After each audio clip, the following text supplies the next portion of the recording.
자, 이번 시간에 논의드릴 주제는 부동산 개발 및 관리론 관련해서 보겠습니다. 역시 한 5문제 정도 출제가 되고요. 마케팅 한 문제, 관리 한 문제 일단은 기본 깔아주고요.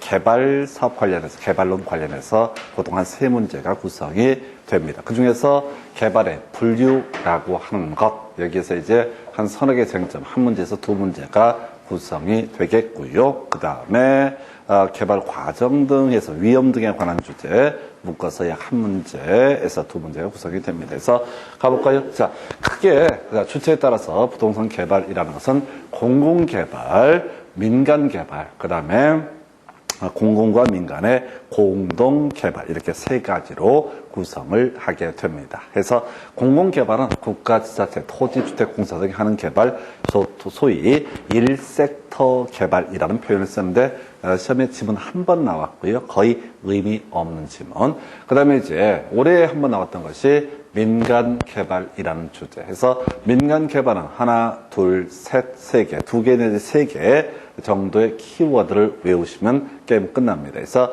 민간개발은요, 2가지로 일단 크게 분류합니다. 하나가 자체 개발 사업이라고 하는 것이 하나가 있고요. 그 다음에 지주 공동 사업이라고 하는 것이 또 하나의 축이 되게 됩니다. 그래서 이 자체 개발 사업이라고 하는 것은 토지 소유자가 직접 주체가 돼서 하는 개발을 자체 개발 사업. 그래서 토지 소유자가 노가다 하시는 분, 건설업자한테 의뢰합니다. 건물 하나 지어다오라고 해서 그 건설업자에게 수수료를 공사비를 지불하는 방식을 가리켜서 자체 개발 사업. 그래서 옛날 23, 24회 때 주로 나왔던 주제인데요. 자체 개발 사업은 토지 소유자 혼자서 하는 개발이다 보니까 어떻다? 많은 위험 이런 것들, 수익 모두 다 누가 토지 소유자에게 귀속이 되게 된다라고 합니다. 그래서 이게 나중에 우리가 이제 민법 공부하면 유치권이라는 개념을 공부를 하시게 될 텐데, 공사대금 채권, 공사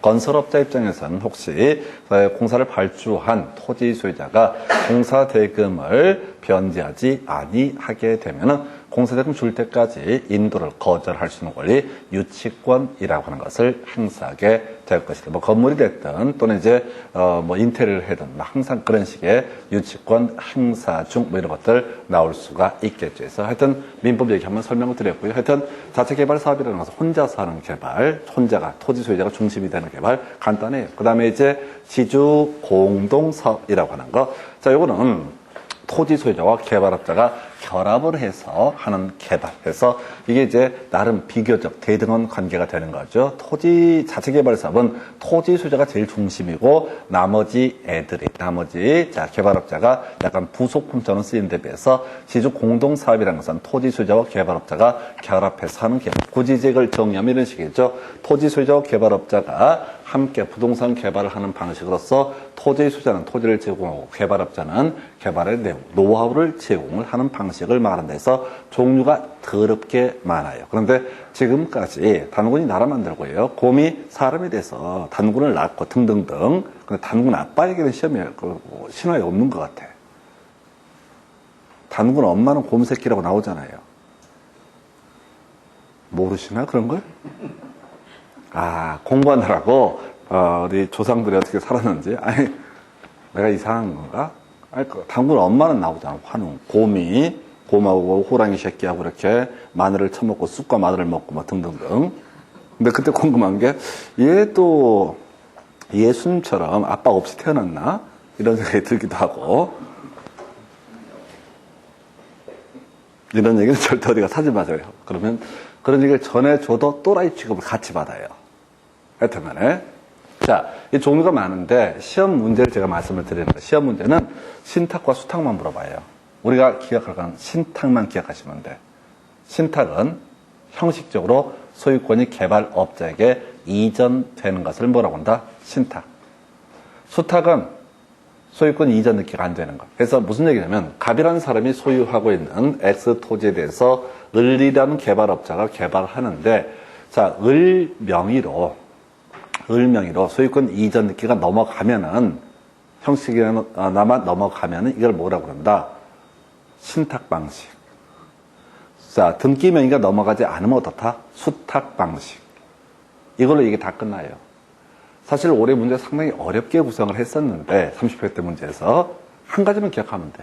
신탁 방식은 형식적으로 어떻다? 소유권 이전 등기가 넘어가는 것을 뭐라고 한다? 신탁. 우리 민법 기억 한번 해볼까요? 우리 실명법이라는 법이 있었어요. 실권리자와 등기 명인이 다르게 등기를 하면 무효. 이렇게 하면서 실명법을 적용 폐지하는 것이 양도담보, 가등기담보, 그 다음에 상호명의신탁. 왜 마지막이 바로 신탁법상 신탁. 신탁법상 신탁이라는 개념은 뭐라고요? 수탁자. 등기 명의를 갖게 되는 이 사람. 형식적으로 실제 소유권은 누구한테? 갑에게 남아 있는데 을에게 등기 명의가 넘어가는 형태. 이걸 뭐라고 한다? 신탁. 얘기 다 끝났어요. 소유권 넘어가면 신탁, 소유권 안 넘어가면 수탁.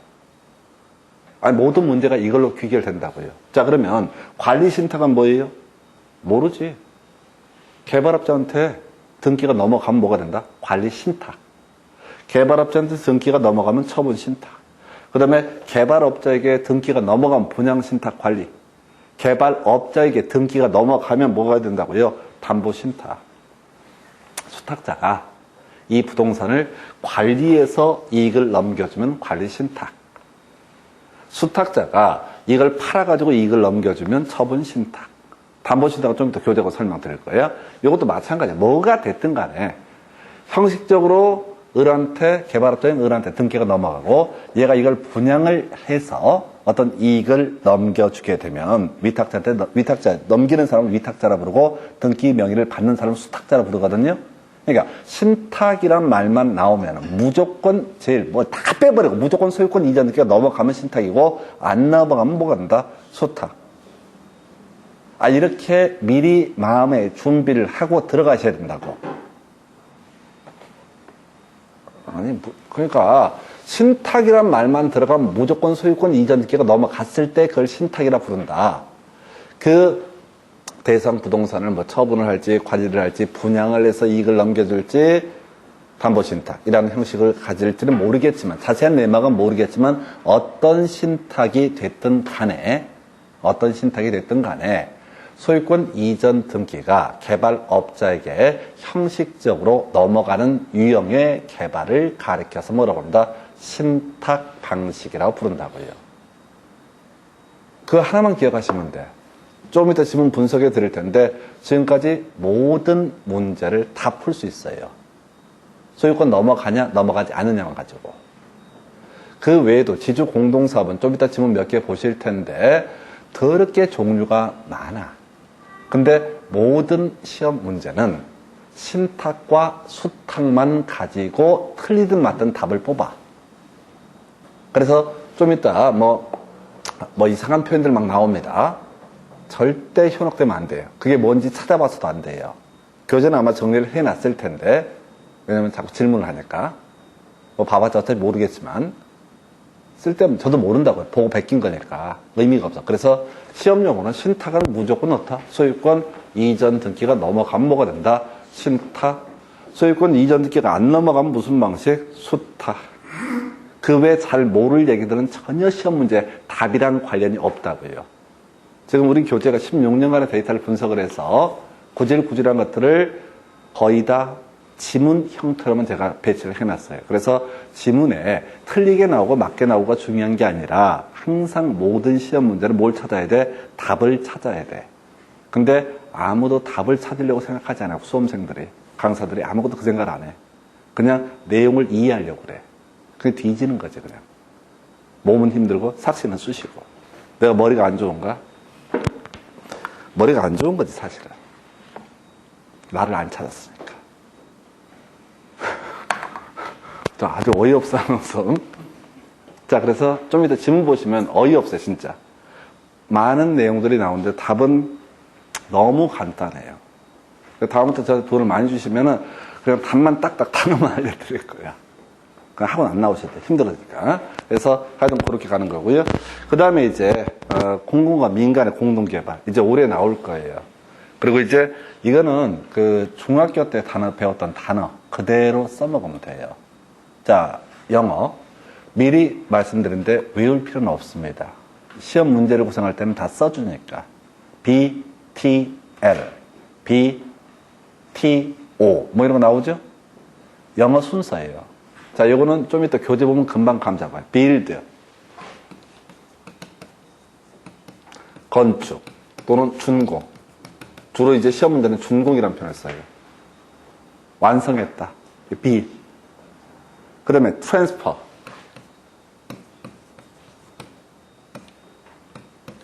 트랜스퍼, 소유권 이전 또는 귀속이라는 표현을 혼용했습니다. L, 리스,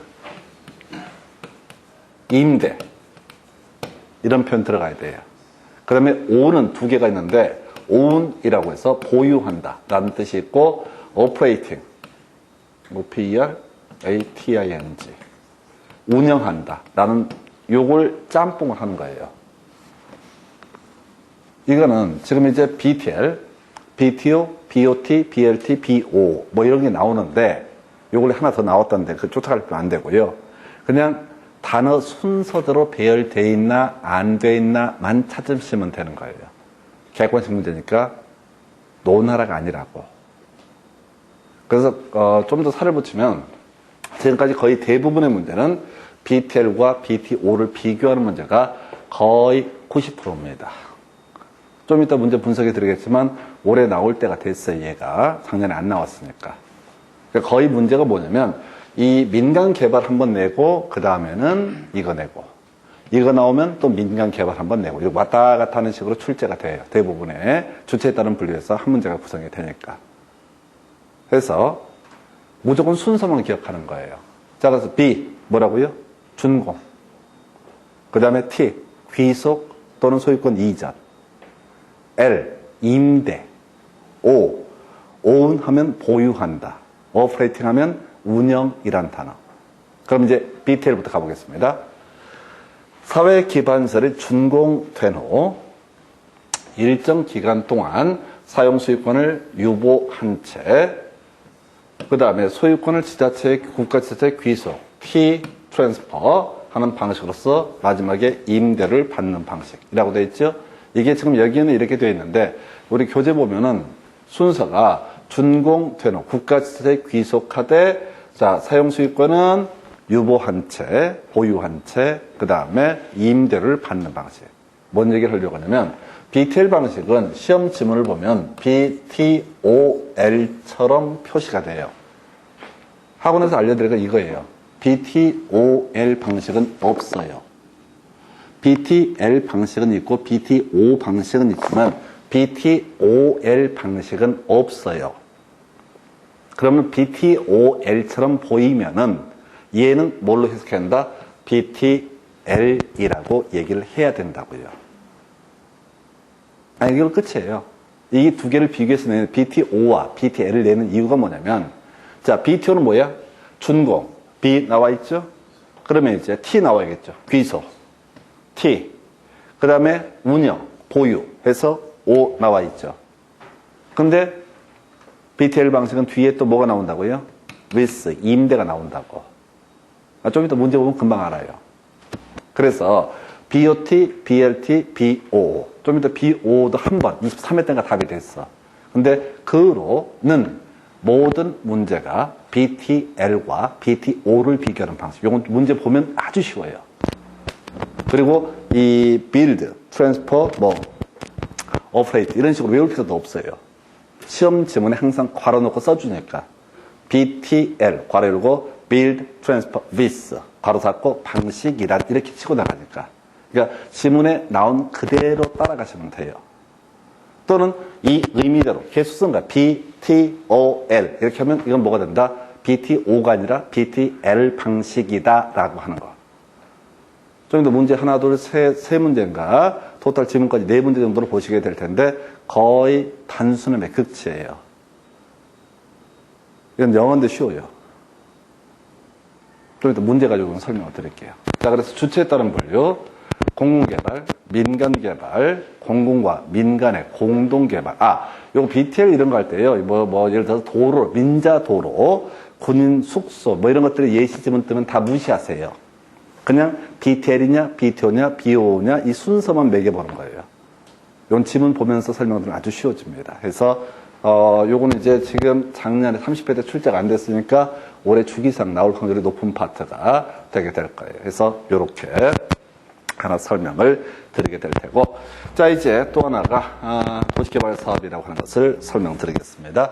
이 도시개발 사업의 시행 방식이 나오게 되죠. 그래서 수용 방식이라는 게 있고요, 환지 방식이라는 게 있고요, 혼용 방식이라는 개념이 있습니다. 그래서 이거 듣고 이제 간단해요. 그래서 수용 방식은 자 사업 시행자가 땅을 안 팔겠다는 애한테 강제로 보상금 주고 땅을 뺏어내서 사업을 시행하는 것을 뭐라고 한다? 수용 방식. 굳이 이제 요즘에 부동산 학개론에서 출제하는 기술 중에 하나가 법조문을 찾아서 출제하는 게 하나의 트렌드인데요. 그래서 우리 교장제가 도시개발 사업이라고 해서 분류를 했는데 계획적 들어가면 수용 방식입니다. 예, 그리고 시험 문제 답은 다 뭐냐면 환지 방식을 갖고 구성을 합니다. 지금까지 그 대부분의 문제가 환지 방식은 뭐냐면 도시개발 사업을 시행을 해감에 있어서 도시개발 사업을 시행함에 있어서 보상금 주지 않고 땅을 다 모읍니다. 그래서 도시개발 사업을 한 다음에 다시 땅으로 분배해 주는 방식, 땅으로 교환해 주는 방식을 뭐라고 한다? 환지 방식. 그래서 수용 방식은 사안이 너무 간단해서 내기가 좀 힘들고요. 어찌됐든 간에 수용과 환지 내용 되게 간단하고, 요 자세한 내용은 사실은 디테일한 내용은 나중에 부동산 공법, 도시개발법 공부하실 때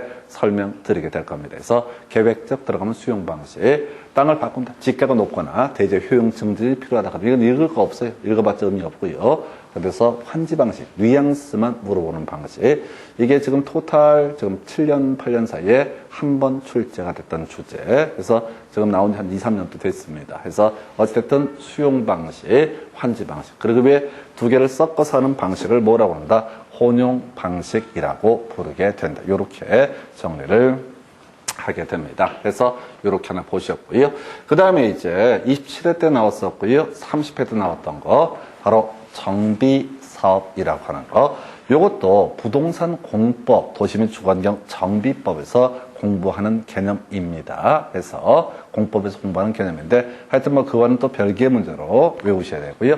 요거는 이제 보통 제가 산 하나 그려놓고 설명을 드려요. 그래서 달동네 개선사업이라고 80년대 불렸던 이 사업. 지금 현행법에서는 주거환경 개선사업이라는 용어를 씁니다. 자, 산 언덕배기 중간쯤에서 이루어지는 사업을 뭐라고 한다? 재개발 사업이라고 부르게 됩니다. 평지에서 이루어지는 사업을 뭐라고 그런다? 재건축 사업이라고 부르게 됩니다. 지금은요, 텍스트를 절대 읽으려고 하지 마시고 순서를 정확히 아셔야 돼. 제일 위에서 이루어지는 사업을, 달동네 사는 사업을 뭐라고 한다? 주거 환경 개선 사업. 해서 이 단어의 어원은 80년대 올림픽하고 할 때 봉천동, 달동네 싹 쓸어버리고 이렇게 할 때요. 그 당시 법에서는 달동네 개선사업이라는 표현을 썼습니다. 달동네 개선사업. 그래서 지금은 주거환경 개선사업이라는 용어를 쓰게 됩니다. 자, 그럼 우리 공부해 가실 때 주거가 중요한 단어일까요? 환경이 중요한 단어일까요? 개선이 중요할까요? 사업이 중요할까요? 이 네 개의 음절 중에 제일 중요한 키워드는 뭐예요?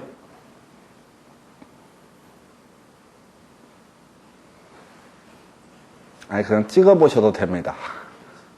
개선. 개선이 키워드라고.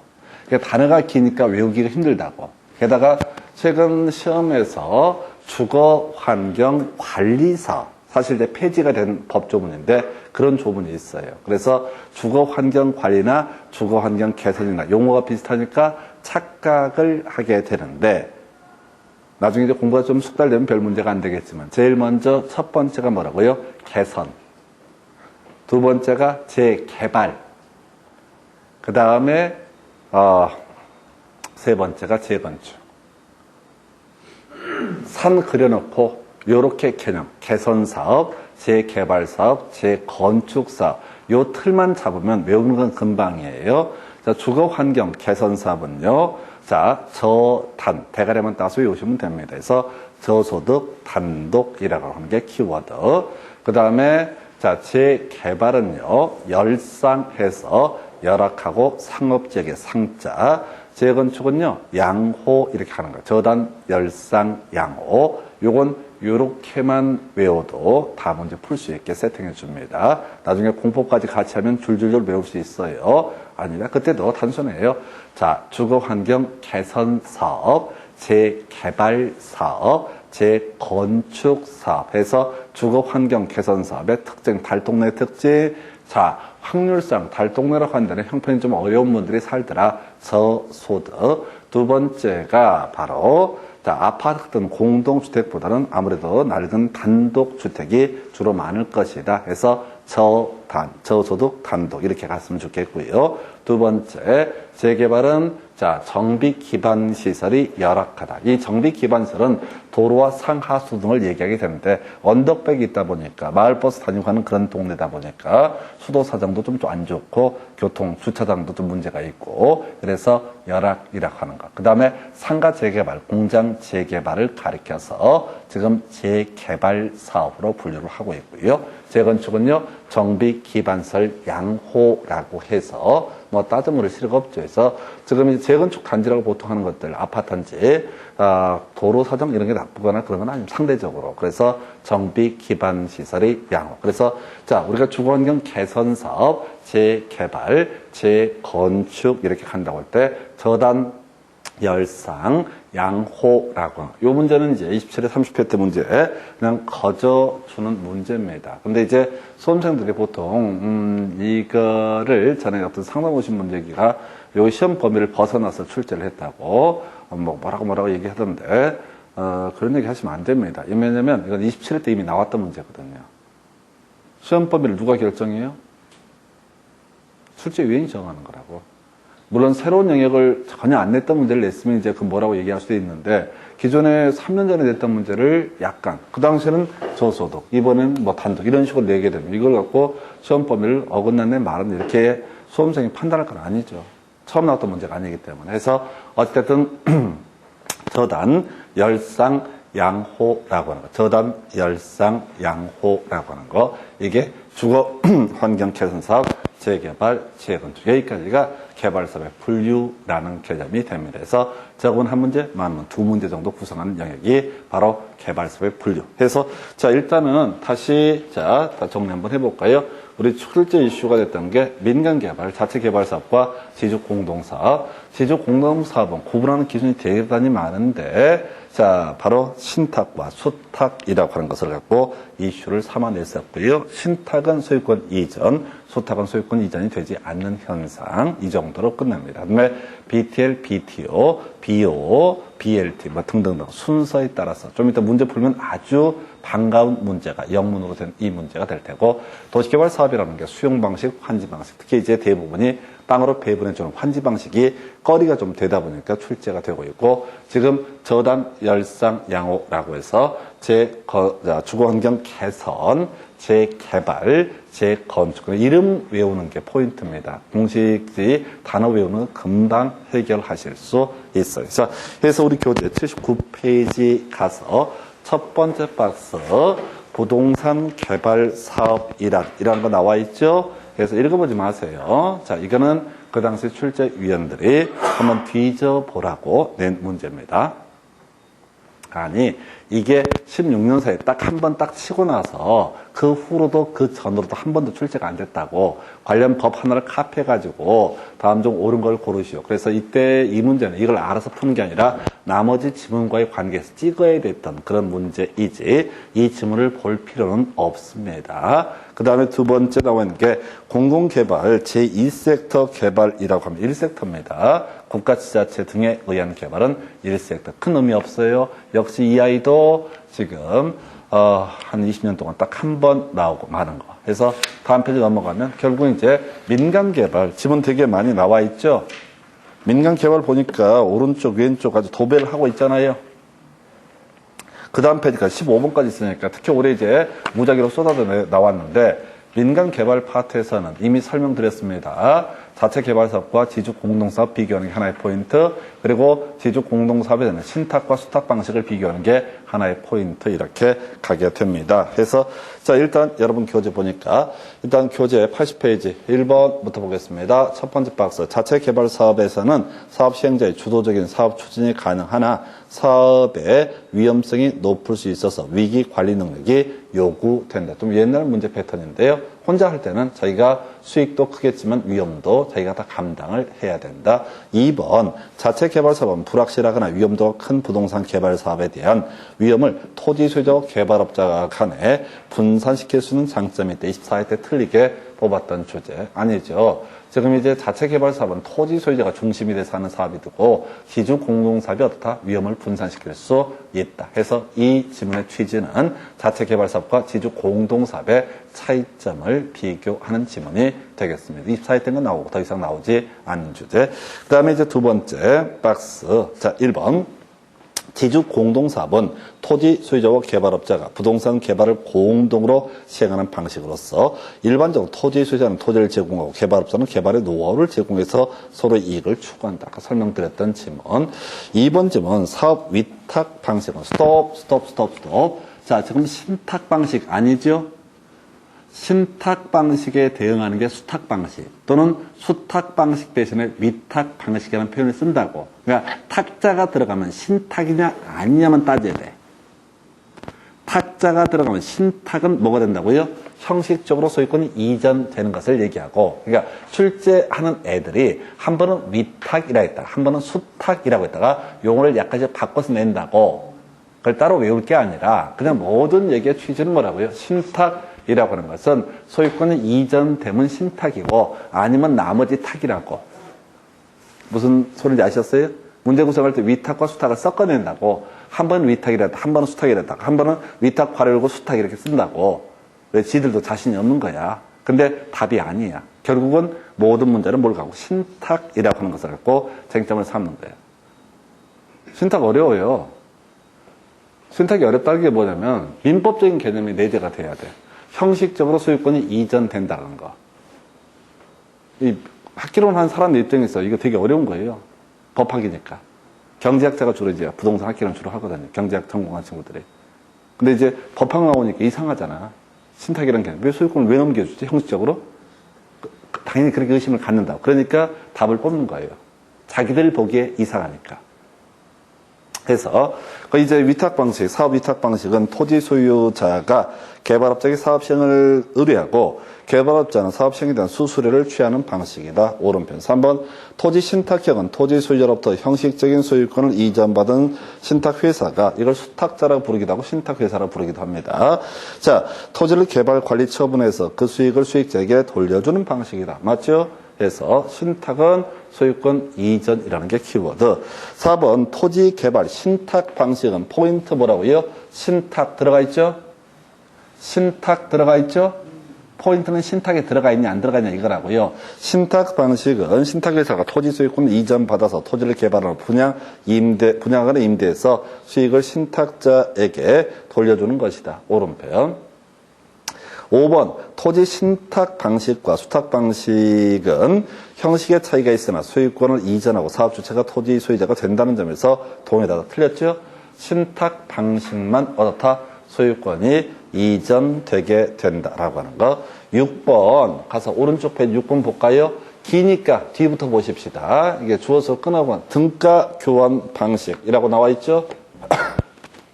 등가 교환 방식 나왔죠? 우리 공부 안 했던 거예요? 그냥 버리면 됩니다. 아, 지금 8년 동안 지문 한 번 나왔다고? 시험 문제를 신탁과 수탁만 가지고 5개 지문을 구성을 못 한다고? 오지 선다형 문제를 구성할 때 신탁과 수탁만 갖고 5개 지문을 구성을 못 하니까 3개점을 헛소리를 써준다고? 그게 등가 교환 방식. 그 다음에 7번 보니까 공사비 지급 청산형 사업 방식이라고 나와 있죠? 그죠? 버리면 된다고요.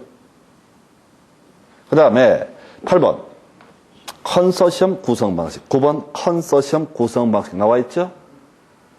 이게 지금 여기서 지문에서 6번, 7번, 8번, 9번 이런 것들은 다 무시해버린다고. 아니, 이게 원래 보통 학개론 교재는 그 지적 공동사업의 종류로서 저야 이제 간이 배 밖에 나와 있으니까 지금까지 문제를 분석하니까 자신감 있게 수탁 방식, 그 다음에 신탁 방식 갖고 아주 끝장을 보게 교재를 구성을 해놨다고 이것만 알면 된다 이런 얘기야. 근데 대부분의 교재에는 지적 공동사업의 종류 한 10개를 쓴다고 이런 식의 내용들. 뭔 소리지도 모르게 이걸 쫙 써놓는다고. 근데 그걸 알아서 생활에 보태면 안 된다고요. 그죠? 신탁이냐 수탁이냐 이것만 계속 파는 거예요. 자, 그래서 10번 질문 가볼까요? 부동산 신탁에 있어서 당사자는 부동산 소유자인 위탁자와 부동산의 신탁사인 수탁자 및 신탁 재산의 수익권을 배당받는 수익자로 구성되어 있다 해서 자, 좀 설명을 드려볼까요? 지금 갑이 X 부동산입니다. 소유자예요. 이게 신탁회사가 수탁자 이퀄 신탁회사. 얘한테 소유권 이전 등기가 이루어져요. 소유자 누굽니까, 이때? 갑이 을이에요. 소유권 이전 등기가 을한테 넘어가면 소유자 누굽니까? 그래도 갑이에요. 신탁이라는 개념은 여전히 위탁자가 소유자이고 형식적으로만 등기만 누구한테? 을한테 넘어가 있는 거예요. 이게 그러니까 일반적인 민법 개념하고 적용 배제잖아요. 실명법 적용 배제라고 설명드렸던 게 민법 공부할 주제예요. 원래는 등기 명인이 소유자가 돼야 된다. 권리자가 돼야 된다고요. 근데 실명법 적용 배제라고 해서 신탁법상 신탁이라는 것은 자, 위탁자가 여전히 소유자이고 형식적으로 신탁자가 소유자처럼 보인다. 그래서 이게 이제 병이라는 사람이 있다 하십시다. 해서 이게 뭐냐면 갑이라는 사람이 자기가 부동산을 갖고 있는데 예를 들어서 내가 죽었을 때 아들내미 병한테 이 소유권 이전 등기 상속되게 되면 얘가 한 1년 만에 다 말아먹을 게 빤히 보여. 얘가 허황돼가지고 사고 칠 게 빤히 보여. 믿음이 안 가면은 신탁회사에 맡겨버리는 거예요. 할 수 없게. 그리고 여기서 얘들이 이런 부동산을 관리 처분 뭐 등등등을 해서 그 이익을 위탁자나 수익자 또는 제3자에게 넘겨주는 법률 관계. 이걸 우리가 신탁이라 부른다고요. 신탁의 의미가 이런 거라고요. 그래서 지금 몇 번? 10번 질문을 설명을 드렸습니다. 신탁이란 건 뭐라고요? 위탁자가 신탁회사 또는 수탁자에게 소유권 이전 등기를 해주게 되면 수탁자가 이 이익을 누구한테? 갑한테 줄 수도 있고 약정에 따라서 또는 제3자인 수익자한테 줄 수도 있는 관계, 이것을 신탁이라고 부르게 된다고요. 그 다음에 11번 부동산의 소유권 관리, 건물 수선 및 유지 관리, 임대차 관리 등 재반 부동산 관련물을 신탁회사가 수행하는 것을 관리 신탁. 이제 이걸 갖고 공부를 하는 거예요. 아까 신탁의 형식에는 뭐가 있을 수 있다? 관리 신탁이라고 하는 것이 있을 수가 있다라고 했었죠. 자, 그러면 이제 누가 수탁자, 신탁회사가 등기를 넘겨받은 상태에서 각종 그 부동산을 관리하는 방식. 이걸 그럼 소유자는 여전히 원칙은 누가 된다?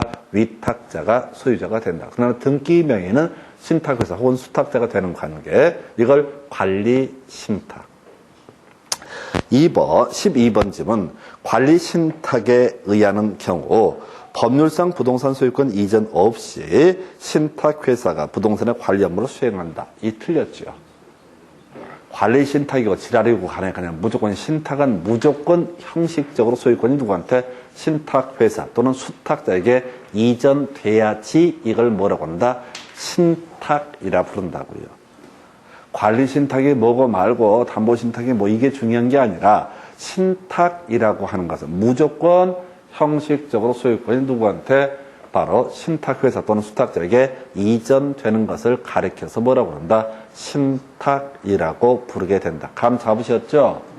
관리 신탁을 외우고 담보 신탁을 외우고 뭐라고 이렇게 가는 게 중요한 게 아니라 기본 맥락. 신탁은 무조건 소유권이 이전이 돼야 된다. 근데 지금 지문 읽다 보면 따로 이 각인이 돼 있지 않게 되면 뭐 관리하는 거니까 굳이 뭐 소유권 넘겨줄 필요 있나라고 혼자 소설을 쓴다고 그렇게 하시면 안 되고 답을 외워서 신탁은 뭐라고요? 형식적으로 소유권이 이전되는 것을 말한다. 이렇게 세팅해 주시고 다음 페이지 넘어가서 13번 처분 신탁은 처분 방법이나 절차가 까다로운 부동산에 관한 처분 업무 및 처분 완료 시까지 관리 업무를 신탁회사가 수행하는 것이다. 처분 신탁도 결국은 누구한테? 형식적으로 신탁회사한테, 수탁자한테 등기를 넘겨주고 그걸 얘들이 알아서 처분해서 그 이익 등을 위탁자 또는 수익자에게 배분하는 것을 가리켜서 처분 신탁. 그 다음에 부동산 신탁 관리는 상가 등 건축물 분양의 투명성과 안정성을 확보하기 위해서 신탁회사에게 사업부지의 신탁과 분양에 따른 지급 관리 업무를 부담시키는 것이다. 그래서 이것도 형식적으로 소유권 이전 누구한테? 신탁회사 또는 수탁자에게 이루어진다. 15번 부동산 소유자가 소유권을 신탁회사에 이전하고 신탁회사로부터 수익증권을 교부받아서 수익증권을 담보로 금융권의 대출을 받는 것을 상품을 토지신탁이라고 되어 있는데 아니요, 담보신탁이에요. 이게 담보신탁. 담보신탁이라는 게 뭐냐면은 아파트 건설 사업 등을 해가는 과정에서 토지 소유자가 돈이 필요하지 않습니까? 아파트 그 시행사에서 돈이 필요한데 그 토지를 담보로 저당권 설정을 못합니다. 우리가 일반적으로 돈 필요하면 토지를 담보로 저당권 설정하고 뭘 하면 돼요? 돈 융통할 수 있잖아요. 근데 아파트 건설 부지라고 하는 것은 절대 저당권 설정이 원칙적으로 금지가 됩니다. 왜? 아파트 건설 부지에다가 저당권 설정했다가 만약에 아파트 건설업체에서 부도가 나거나 해서 빚을 못 갚게 되면 아파트 분양 받으실 분들, 분양 예정자들이 개털돼 버려요. 채권이잖아요.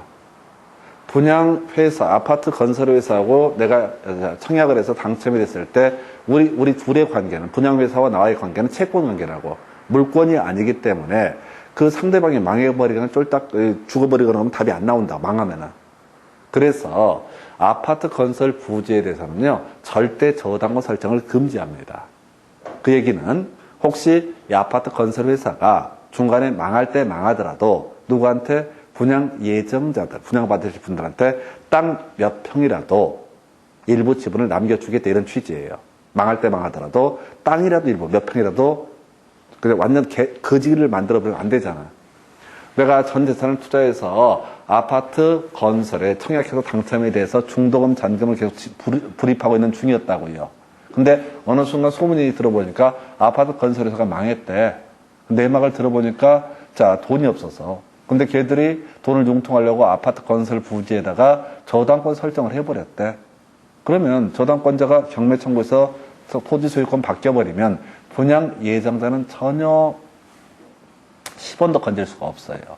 그러면은 우리 사회적으로 큰 문제가 되겠죠. 내 집 마련하겠다고 사람들이 회사를 믿고 우리나라 제도 시스템을 믿고 어떻게 했어? 청약을 하고 이렇게 중도금을 지급했는데 갑자기 아파트 건설사가 망했다고 해서 거기에 분양받으신 분들이 단돈 10원도 건지지 못한다라고 하게 되면 우리 사회 근간이 흔들린다고. 청약제도 자체에 불신이 쌓이고 아무도 아파트 청약을 못한다고. 겁나가지고.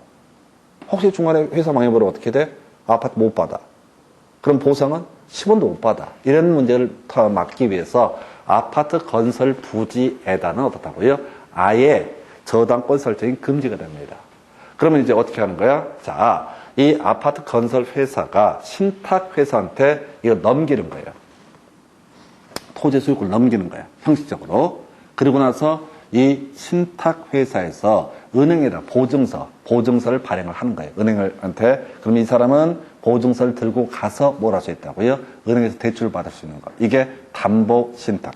여러분 교재 가지고 미리 정리해놨으니 한번 확인해 볼까요? 여러분 교재 몇 페이지에 그 얘기 나와 있냐면요. 80페이지 가서 볼까요? 80페이지 하단부, 담보 신탁. 요것만 설명을 드리겠습니다. 담보 신탁. 80페이지 제일 하단부, 동그라미 4번. 찾으셨어요? 네. 보니까, 수탁자가, 대상 부동산의 감정평가액의 범위 내에서 발행한 수익증권을 담보로 해서 금융기관에서 자금을 대출받는 신탁. 그럼 이렇게 가십시다. 갑이 위탁자야. 이 사람이 형식적으로 누구한테? 수탁자한테, 신탁회사한테 소유권 이전기를 넘겨. 그러면은 얘가 신탁회사에서 증권을 이 부동산을 담보로 증권, 우리가 담보로 하겠다. 우리가 보장을 쓰겠다. 왜? 여기는 저당권 설정을 못 하잖아요. 다시, 갑이 아파트 건설회사 하는데 을한테, 갑은 사실 마음 같아서는 여기를 저당권 설정을 돈을 융통하고 싶다. 아파트 빨리 지어야 되니까 돈이 없으니까. 근데 아파트 건설 부재는 저당권 설정을 할 수가 없다고요. 주택법에서 금지를 하고 있어. 그러면 이걸 자기 명의로 등기를 갖고 있는 게 아니라 신탁회사한테 맡기는 거야. 그럼 신탁회사는 소유권 이전 등기 넘겨받았죠. 그리고 나서 누구한테? 은행에 대해서 갑한테 지금 뭐예요? 거기 보면 용어가 수익증권을 발행을 해주는 거야. 그러면 갑은 수익증권을 담보로 이걸 가지고 가서 은행에서 대출을 받는 거예요. 그 얘기는 뭐냐면은 만약에 자 뭐죠? 금융기관 입장에서는 소유권 자체는 누구 명의로 돼 있어요? 을 명의로 돼 있으니까 혹시 얘가 돈을 갚지 않게 되면은 얘한테 어떻게 할 수 있어요? 소송 걸어서 소유권 찾아버리면 돼. 경매 붙여버리면 되는 거야. 저당권 아니지만 경매 붙일 수 있다는 거죠. 그러니까 얘가 보증을 한다는 얘기예요. 신탁회사가. 그래서 이런 식으로 자금을 융통하는 것을 담보신탁. 좀 어려운 주제. 작년에 문제가 특이했던 것이 이 담보신탁하고 아까 관리신탁 두 가지, 신탁 두 가지를 가지고 출제가 이루어졌습니다. 어찌됐든 기존 문제 틀 안에서 보기엔 담보신탁은 좀 어려울 주제가 될 텐데 뭐가 됐든 간에 형식적으로 소유권 자체가 누구한테 수탁자 또는 신탁회사에게 이전되는 것을 뭐라고 한다? 신탁 방식이라 부른다. 라고 해서 작년에 조금 하나는 어렵고 관리신탁은 아까 소유권 이전 안 된다 해서 틀리게 뽑았던 그런 주제. 그래서 이렇게 설명을 드렸고요. 다시 돌아가서 여러분 교재. 자, 82페이지 지문 두 번째 박스 보겠습니다. 지자체와 민간기업이 합동으로 개발하는 방식은 민관합동개발사업에 해당한다 해서 아까 이제 공공과 민간의 공동개발 이걸 이제 이런 식의 표현을 쓰고 있고요. 한번 BOO가 답이 됐어요. 자, 근데 이게 면제적이냐면 27회인가요? 자, BTO가 나왔구나. 자, 보겠습니다. BTO. 그래서 써놓았잖아. Build, Transfer, 그리고 뭐라고? Operate.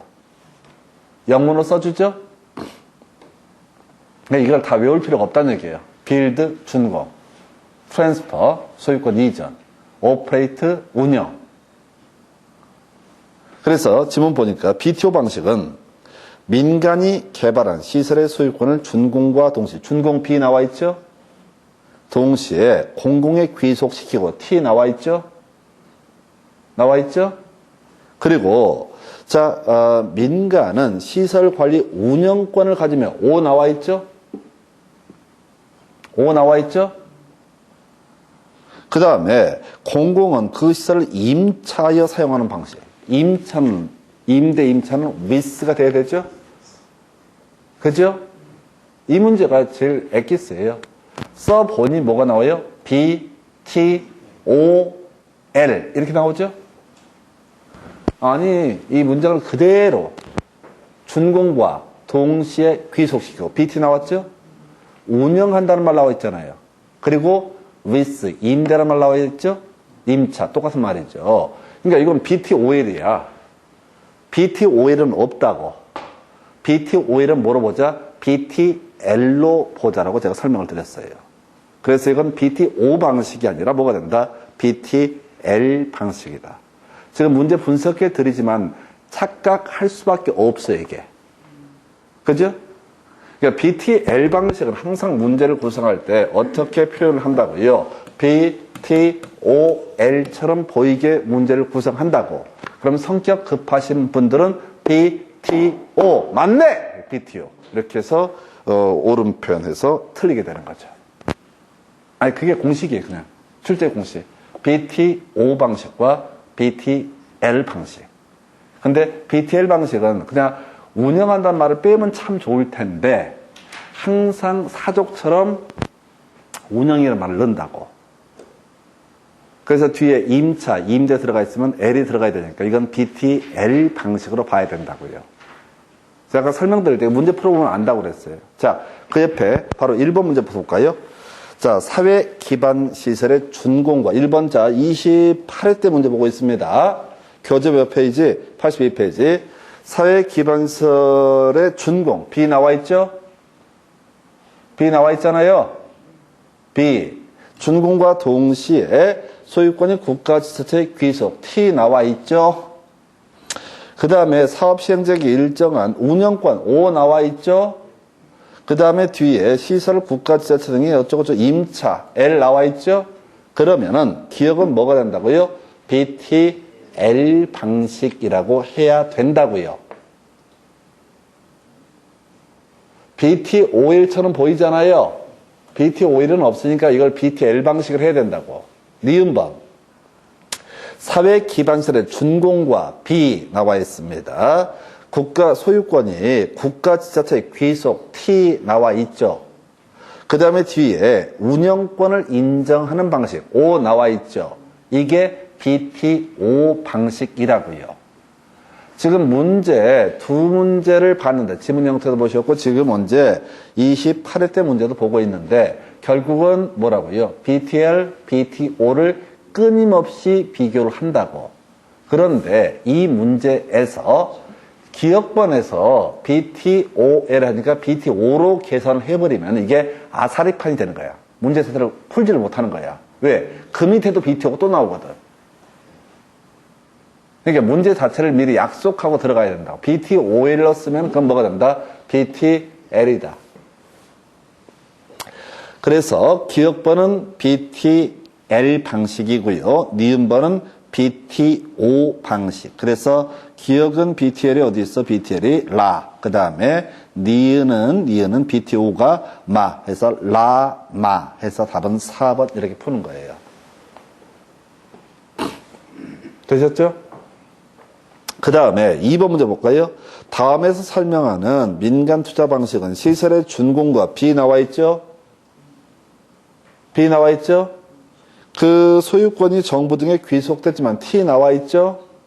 그 다음에 사업 시행자가 정해진 기간 동안 운영권 O 나와 있죠? L 없죠? 그럼 이건 뭐가 된다고요? BT5 방식이 된다. 그 뒤에 도로니 터널 이런 걸 보시면 안 돼요? 지금 시험 문제 풀어야 되잖아요. 그 뒤에 도로 터널 이런 것들 읽으시면 안 된다고. 독이 된다고. 이 파트는 공식에 따라 그대로 대입하는 거예요. 그 다음에 3번 부동산 개발 사업에 관한 설명이다. 옳은 것은 공공개발 제2섹터 개발에서 이미 틀렸고 아까 봤던 지문이었고 1섹터 개발 중요치 않아요. 2번 BTL이라고 해서 Build Transfer Lease에서 사업 시행자가 시설을 준공하여 B 나와 있죠. 소유권을 보유하면서 시설의 수익을 가져오는 거. 얼핏 보면 O가 나와 있어. 갖다 치고 그 다음에 일정 기간 경호가 O 소유권을 이전하는 방식. 그러면 최소한 BTL은 아니죠? 최소한 BTL은 아니죠? BTL 방식은 BT5L 이런 식으로 써. 마지막에 리스가 들어가야 된다고요. 그죠? 그래서 2번 아니라고요. 그럼 2번은 뭐예요? 모르지. 이렇게 가셔야 돼. 2번은 BTL이 아니다. 이것만 기억하시는 거예요. 무슨 말씀인지 아시겠어요? 그러니까 공식대로 자꾸 대입을 해야 된다고. 자꾸 이게 욕심이 생겨갖고 이걸 문장으로 자연스럽게 구성하고 싶고 이렇게 프리토킹 하듯이 얘기하고 싶어지는 욕심을 버리셔야 돼. 2번은 최소한 BTL은 아니야. 리스도 없고. 3번 지문 BTO. 사업 시행자가 시설의 준공 B 나와 있죠? 소유권을 국가지자체 이전 T 나와 있죠? 그 다음에 끄트머리 임대는 BT5에서는 없죠? 틀린 거야.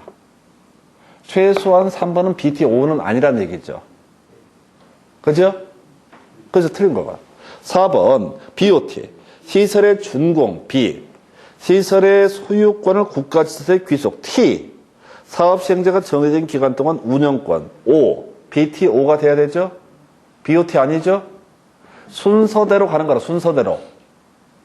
그래서 4번 틀렸고 5번 Build, Own, Operate 시설의 준공 B 그 다음에 사업시행자의 소유권, 운영권 해서 답은 5번 BO 이게 옛날 문제였어요. 제 24회 때 나왔던 문제. 그래서 지금 이 문제가 24회, 26회, 28회, 그리고 중간에 아까 27회 나와요. 30회 때 안 나왔어요. 주로 짝수에 쳐나오다가 30회 때 안 나왔어요. 그리고 작년에 신탁 가지고 두 문제를 구성을 해버려요. 30회 때. 그럼 올해는 주기상 오히려 뭐가 BTL, BTO, 요 특히 두 개를 비교하는 거, 요게 이슈 되지 않을까 싶습니다. 뭐 나올지 안 나올지 모르겠지만 거의 50% 확률로 보셔야 되죠. 그래서 이 문제를 갈 때는 그냥 어떻게 접근을 해야 된다고요? 그냥 단어 순서대로 나열되어 있는가 안 되어 있는가. 그리고 어려운 게 BTOL이라고 표시하면 그건 BTL 방식이다. 그냥 학원에서 강사해 드릴 수 있는 건 그거예요. BTOL로 보이면은 우리 시험 볼 때는 그냥 뭘로 해야 된다? BTL. 그리고 좀 더 이거는 절대 줄줄줄 깨셔도 안 되고, 아까 군인 숙소를 건설하고 도로, 이런 것들을 보시면 절대 안 돼요. 우리는 시험을 지금 준비하는 거기 때문에 시험에 맞춰서 가셔야 됩니다. 그래서 이렇게 해서, 자, 공공과 민간의 공동개발. 다음 페이지, 84페이지.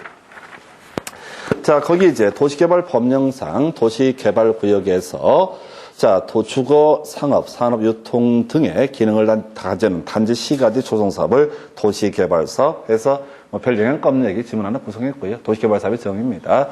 2번 도시개발 법령상 도시개발사업의 시행 방식은 환지, 수용, 혼용 방식이 있다. 옳은 표현. 그 밑에 관련 기출 문제 26회 34번 문제 가보겠습니다. 자, 토지 취득 방식에 따른 개발 사업의 분류, 개발 방식의 분류. 택지가 개발되기 전에 토지의 위치 등등등을 고려해서 택지가 개발된 후에 개발된 토지를 토지 소유자에게 재분배하는 방식. 이게 뭐라고요? 환지 방식. 나머지 볼 것도 없어요. 수용 방식은 너무 간단해. 내기도 그래. 하여튼 환지 방식. 자, 그 정도까지 보시면 좋겠습니다. 그 다음에 여러분 교재 85페이지 가면은 정비사업이 두 문제가 나왔죠? 27회 때, 30회 때. 그러니까 이게 27회 때 문제 구성됐으면은 저단, 열상, 양호, 개선, 재개발, 재건축 당연히 준비하고 들어가셔야 되는 거예요, 이거는. 뭘 준비를 하는데, 시험에. 뭐가 나올지 어떻게 하겠고. 그래서 기본, 이런 문제는 틀리시면 안 돼요, 인간적으로. 그래서 1번 보니까 다음에 정비사업이 뭐냐에서 단독주택 나와 있죠? 저당, 홍보가 된다. 주거, 환경, 개선, 사업. 다음 몇 번? 4번이에요? 1번 아니에요? 주거환경 개선 사업이라고요. 주거환경 관리 아니라고요. 지금 현행법에 없어요, 이런 것들은. 이런 거 틀린 사람이 있다니까. 흥분해가지고. 주거 이거 맞다, 이런 식으로. 그래서 아까 제가 주거 환경 개선에서 키워드는 뭐가 된다? 개선. 그 다음에 두 번째 문제. 30회 문제. 정비 기반설이 열악하고, 열악 나와 있네요? 그럼 재개발이겠네요? 열상이니까 재개발이죠? 아니, 읽지 말고, 저단, 열상, 양호, 이렇게 가자고 했잖아요. 저소득, 단독 들어가면 뭐가 되고, 주거 환경 개선. 열악, 상업적 들어가면 뭐다? 재개발. 양호 들어가면 뭐다? 재건축. 그러니까 지금도 마찬가지예요. 지금 텍스트를 읽으시면 그게 독이 된다고. 그럴 시간에 자꾸 저단, 열상, 양호 이렇게 끊어서 읽어가는 훈련, 끊어서 외워가는 훈련이 필요하다고요. 시험 보시는 거 아니고요. 시험 보시는 거예요. 그래서 급하게 1분 안에, 아니 10초, 20초 안에 체크를 해 가셔야 돼요. 이런 식의 문제가 한 60%가 도배하는 문제가 나온다고. 딱딱딱 찍는 문제가. 어떻게? 그간의 기출문제를 계속 단순 반복을 하면은. 그러니까 텍스트 읽지 마시고 다시 이거 있었죠. 정비사업의 분류. 주거환경 개선사업 뭐라고요? 저소득 단독. 재개발사업 뭐라고요? 열악하고 상업지역. 재건축은 뭐라고요? 양호 이렇게. 저단 열상 양호. 이걸 외우셔야 된다고. 보통 나중에 문제를 많이 풀어야 되는 많아 이런 소리는 다 개소리고요. 답을 외우셔야 돼요. 저단 열상 양호. 문제를 많이 풀고 말고의 문제는 외우기 위한 과정이고 수단 방법의 문제지 결국은 저단 열상 양호. 문장을 읽지 마시고 단어 단위로 접근을 해 주셔야 됩니다. 그래야지 문제를 외울 수 있다고요. 문장을 자꾸 읽어버리면 느낌만 독이에요. 공부를 이해하는 게 아니라 암기입니다. 잠시 끊었다가 다음 주제 설명드리겠습니다.